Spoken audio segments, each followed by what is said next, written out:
Bonjour à tous, c'est Gladys Astiti dans une nouvelle vidéo. Alors voilà, dans cette vidéo, je ne vais pas raconter d'histoire, je ne vais pas vous raconter des histoires mystérieuses, rien de tout ça.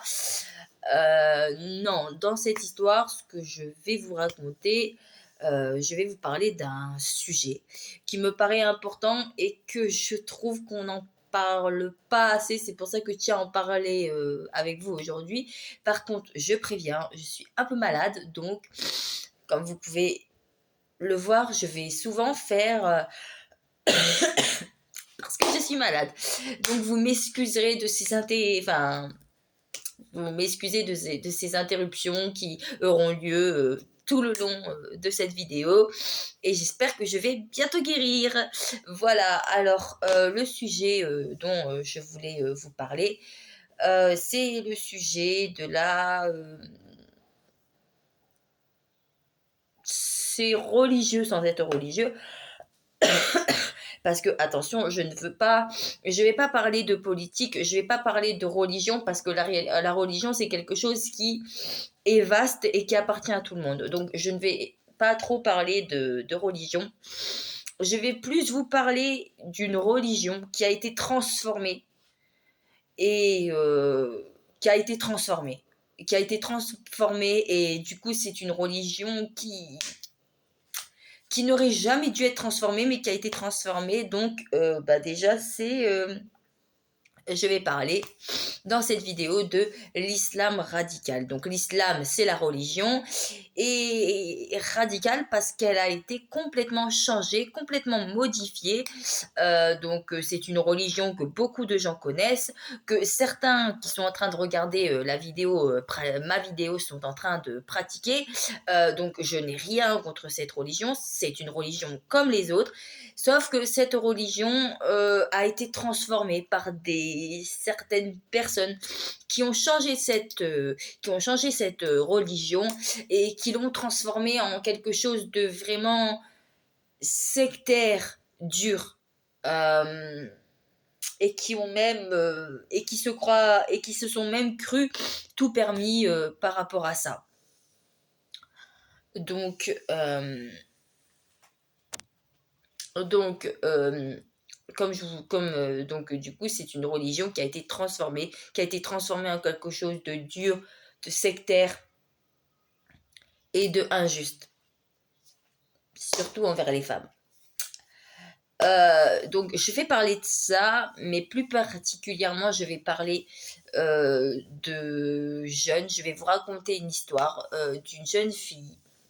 Euh, je vais vous raconter l'histoire d'une jeune fille parce que ce qui est triste dans cette modification de religion, c'est qu'il y a des jeunes comme vous et moi, même des personnes encore plus jeunes, des personnes qui sont même mineures, qui sont embrigadées dans ce sorte de... Ouais, qui sont embrigadées dans cette pensée, dans ce mouvement, et qui sont emmenées très loin de leur pays, très loin de leur famille,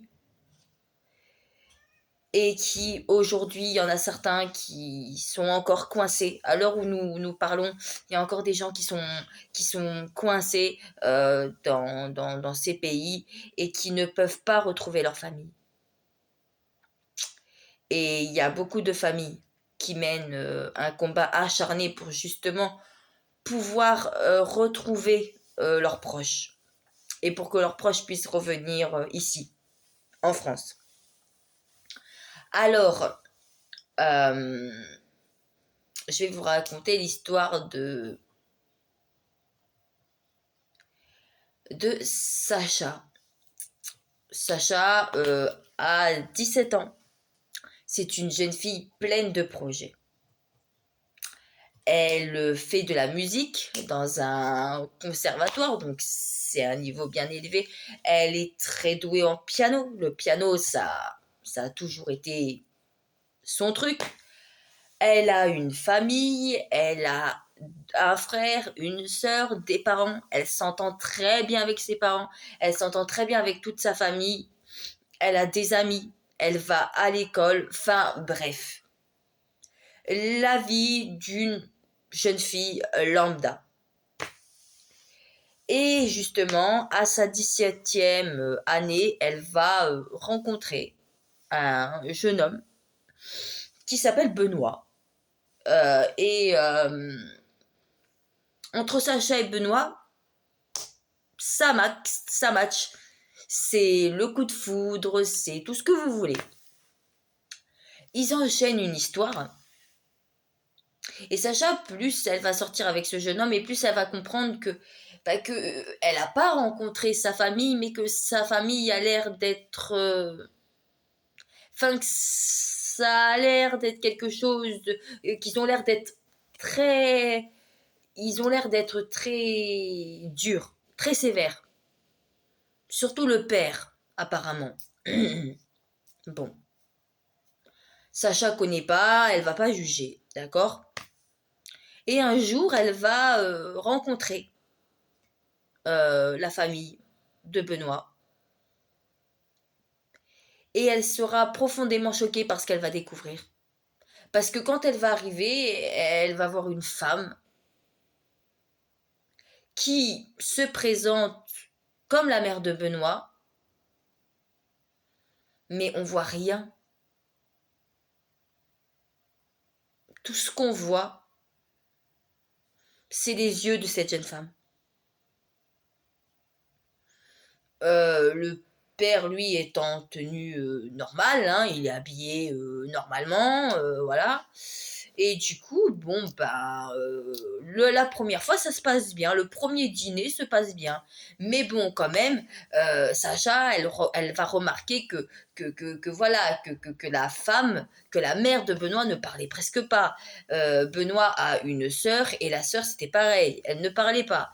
C'était vraiment le père qui parlait beaucoup, qui échangeait beaucoup avec Sacha et avec Benoît. Mais la mère de Benoît et la sœur de Benoît ne lui ont quasiment pas parlé. Ils lui ont juste dit bonjour, au revoir, et c'est tout. Il n'y a pas eu d'autre dialogue, plus que ça. Donc du coup, bah, c'est vrai que Sacha, elle comprend pas trop. Elle va en parler à sa mère d'ailleurs. Elle va dire je comprends pas. J'espère vraiment que j'ai pas fait mauvaise impression parce que j'ai pas compris pourquoi la mère de Benoît et sa sœur ne m'ont pas parlé pendant tout le temps du dîner, quoi. Et du coup, ben, l'histoire va continuer. Et puis la mère de Sacha va remarquer que Sacha, elle commence à changer. Mais à changer à faire des choses qu'elle ne faisait pas avant. Elle va commencer à s'habiller, mais avec des longs soupules qui vont jusqu'au cou. Il n'y a pas de décolleté, enfin il n'y a plus de décolleté, elle met plus de jupe, elle met plus de collants, elle met plus de short non plus. Et elle a toujours des soupules, limite des cols roulés. Bon bah, sur le coup, la mère de Sacha va pas trop se poser de questions, ça va lui paraître bizarre, mais bon. Puis un soir, elle est en train de, une après-midi, elle est en train de nettoyer la chambre de sa fille. Et puis, ben, sous son lit, sous le lit de la gamine, elle va remarquer un livre qui s'intitule Le Courant. Donc le Courant, bon, je pense que tout le monde, enfin tous ceux qui vont voir ma vidéo, c'est de quoi je parle, mais je tiens à le préciser pour ceux qui ne savent pas, le Coran, c'est le livre, c'est la Bible de l'islam, en gros. Voilà, nous, la religion catholique, c'est la Bible et l'islam, c'est le Coran. Voilà, c'est le livre sacré de l'islam. Et elle va trouver ce livre. Et ça va lui paraître bizarre à Sacha parce que, enfin, à la mère de Sacha, parce qu'ils ont jamais, ils pratiquent pas cette religion. Ils sont catholiques de base, mais ils pratiquent pas. Juste, Sacha s'est fait baptiser quand elle était bébé, c'est tout. Mais ils pratiquent pas l'islam. Donc ils comprennent pas la mère de Sacha, elle comprend pas qu'est-ce que ce livre fout là. Du coup, bah, elle va aller voir le papa de Sacha et elle va lui dire, regarde ce que j'ai trouvé sous le lit de Sacha. Est-ce que tu crois que je devrais lui en parler? Ça me paraît un peu bizarre. Bon. Alors, quand Sacha rentre du lycée, elle va lui poser la question, elle va lui dire, mais pourquoi il y avait ce livre sous ton lit? On pratique pas ce genre de religion à la maison. C'est quelque chose qu'on t'a offert, c'est quelque chose qu'on t'a donné. Alors elle va dire, bah non, on me l'a donné. Et là, elle va dire, je veux me convertir à l'islam. Alors là, autant vous dire que dans la tête de la mère de Sacha, son sang ne fait qu'un tour. Et elle va lui dire, hmm, d'accord, si tu veux, si tu veux. Après tout, t'as 17 ans, ok. Et elle va très vite commencer à dire qu'elle va apprendre à parler en arabe. Et puis, elle va commencer à plus aller à l'école. Et puis, elle va commencer à se voiler. Ce qu'elle ne faisait pas avant. Alors, un jour, bon bah, la mère de Sacha, elle lui dit, mais pourquoi tu te voiles? T'es très belle, tes cheveux sont très beaux, pourquoi tu te voiles? Et de là, elle va lui dire, c'est la religion, c'est comme ça. Dieu nous a fait pour tenter les hommes et je me voile pour ne pas tenter les hommes. Car je ne dois tenter aucun homme à part l'homme avec qui je suis. Donc elle parle de Benoît, quoi. Donc bah, la mère de Sacha elle va vouloir rencontrer ce Benoît. Parce qu'elle l'a jamais rencontré encore. Hein. Et quand elle va rencontrer Benoît, bah, elle va découvrir un jeune homme qui a l'air bien. Hein, qui a l'air vraiment bien. Mais voilà, on voit que Sacha est sa propriété. Ça se voit très vite. Ça se voit très vite parce que ben, ça est le comportement de Sacha à ce dîner. Sa mère ne va pas la reconnaître. Sacha ne parle pas. Sacha ne dit rien. Elle est là, elle mange, mais elle parle pas. Et limite, on aurait dit que il fallait attendre. Enfin, limite, on aurait dit qu'elle attendait que Benoît lui donne la parole. Donc ça l'a choqué la mère de Sacha, quoi. Et bon, bah Benoît rentre chez lui et puis elle va lui dire, mais pourquoi tu parlais pas? Et t'es sûr que ça va? Sacha lui dit oui, oui, oui.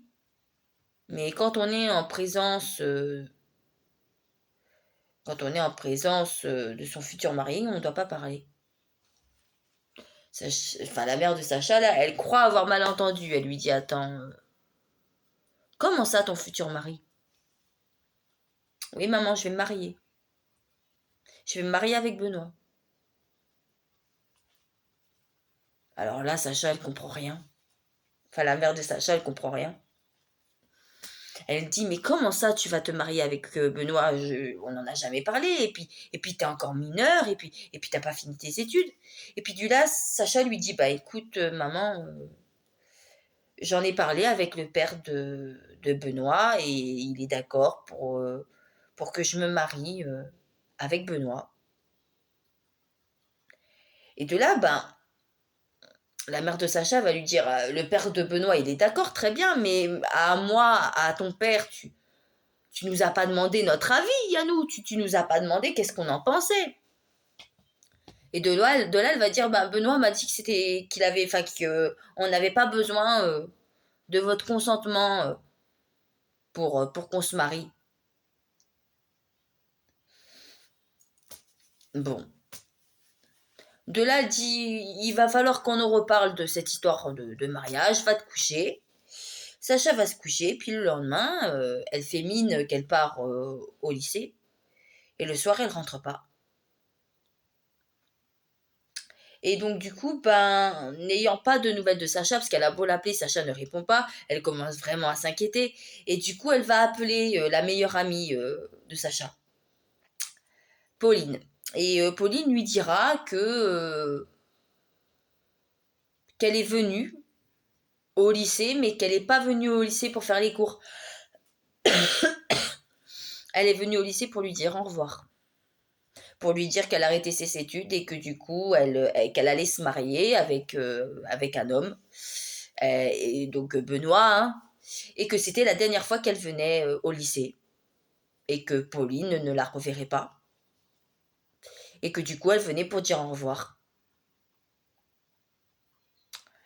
De là, bon, bah, la mère, elle a compris que sa fille est chez Benoît, quoi. Donc, du coup, elle va chercher son mari, elle lui explique ce qui se passe. Et du coup, ils vont se rendre chez ce fameux Benoît et ils vont être accueillis par le père de Benoît. Et le père de Benoît, il dit, la mère, elle dit, je veux voir ma fille, comment ça se fait, ma fille ne m'avait pas prévenu qu'elle devait venir ici, elle a une maison, elle a des études, comment ça, elle veut arrêter ses études, enfin voilà, la mère, elle est dans tous ses états. Le père, il lui dit, le père de Benoît lui dit, oui, parce que votre fille va épouser mon fils, et la femme ne doit pas étudier, ne doit pas travailler. Son rôle, c'est de tenir la maison et de donner des enfants à mon fils et de les élever. Là, la mère de Sacha, elle est stupéfaite. Elle dit, bon, je peux quand même parler à ma fille. Et puis de là, le père lui dit non, elle veut pas vous parler. Donc, partez. Partez ou j'appelle la police parce que vous êtes chez moi. Alors de là, bon, bah, la mère de Sacha et le père rentrent chez eux, quoi. Ils n'ont pas vu leur fille. Et là, ils commencent à comprendre qu'il se passe quelque chose. Qu'il se passe quelque chose. Ils vont tenter d'appeler la police. Mais ça n'aura aucun effet. Parce que la police, voilà. Sacha, elle était consentante quand elle est allée chez Benoît. Et du coup, elle ne va pas avoir de nouvelles de sa fille. Pendant plusieurs semaines. Et au bout de quelques semaines, elle, elle va retourner chez Benoît. Il faut qu'elle retourne. Elle va à tout prix voir sa fille. Et on doit y être à un mois plus tard. Ouais, un mois plus tard à peu près. Et du coup, à partir de là,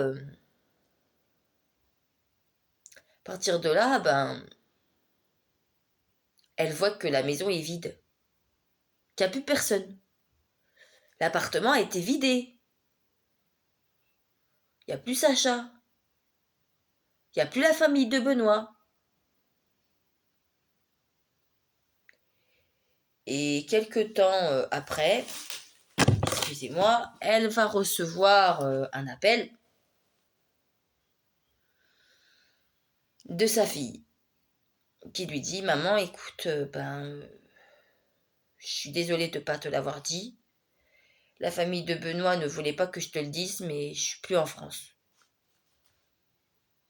Alors là, la mère de Sacha, elle tombe de 20 étages, là. Elle lui dit, mais comment ça, t'es plus en France? T'es où? Et sa fille, elle lui dit qu'elle est en Afghanistan.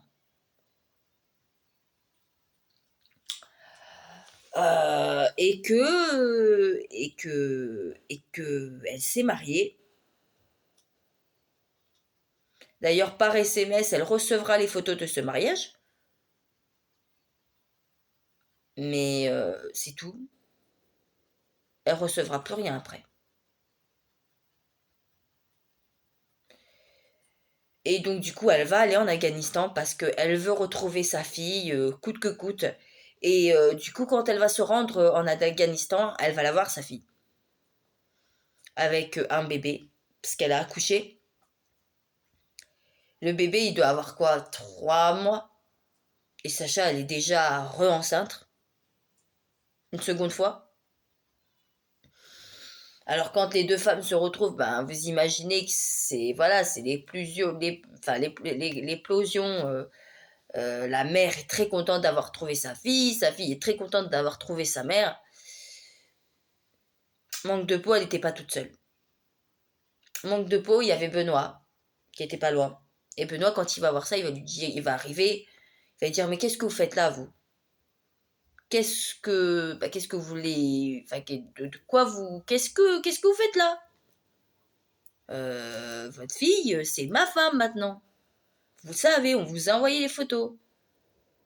Alors ben, la mère de Sacha, elle dit: «Oui, je sais, mais c'est pas parce que c'est votre femme que j'ai plus le droit de venir lui parler, que j'ai pas le droit de la voir».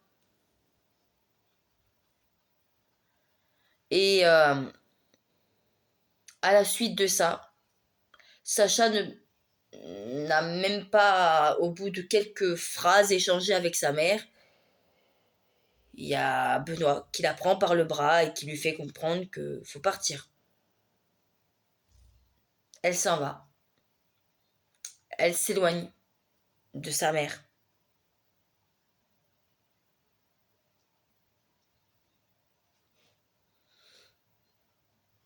Et puis, bon ben, la mère de Sacha, ben, elle va quand même rentrer en France, hein, elle ne peut pas rester là, mais... Et depuis ce jour, elle n'a plus jamais eu de nouvelles de sa fille. Plus jamais. Pas un message, pas un texto, pas un appel, rien. Elle n'a jamais vu ses petits-enfants. À part une fois quand elle a vu sa fille en Afghanistan. Mais c'est tout. Ça n'est pas allé plus loin. Elle n'a rien vu d'autre.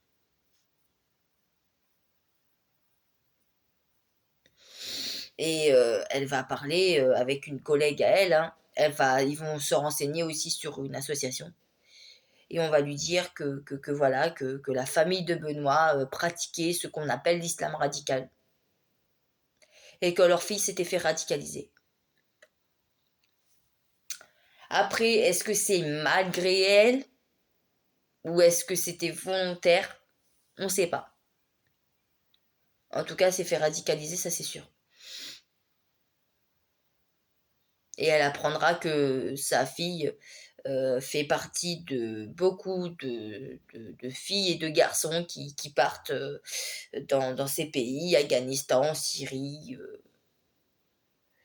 et qui reviennent jamais. Jamais.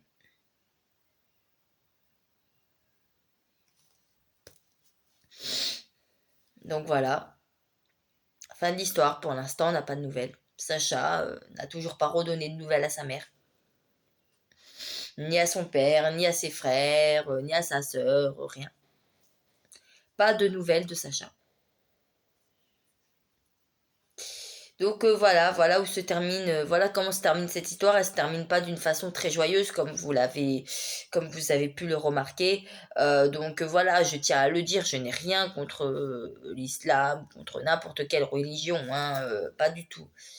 Mais c'est juste qu'il y a des gens qui ont transformé cette religion et qui l'ont transformée en quelque chose de vraiment dur. Donc voilà, c'était l'histoire de Sacha et c'était pour vous parler de la radicalisation, qui est un fait qui se passe encore aujourd'hui et qui est quelque chose de dur pour beaucoup de familles. Donc voilà. Bon ben malgré que ce sujet n'était pas très joyeux, je tenais quand même à en parler avec vous. J'espère que cette vidéo vous aura plu et bien évidemment, je vous souhaite de très bonnes fêtes parce que c'est bientôt Noël, donc je vous souhaite de très bonnes fêtes, une très bonne nouvelle année et puis on se reverra certainement l'année prochaine pour une nouvelle vidéo. Voilà, au revoir.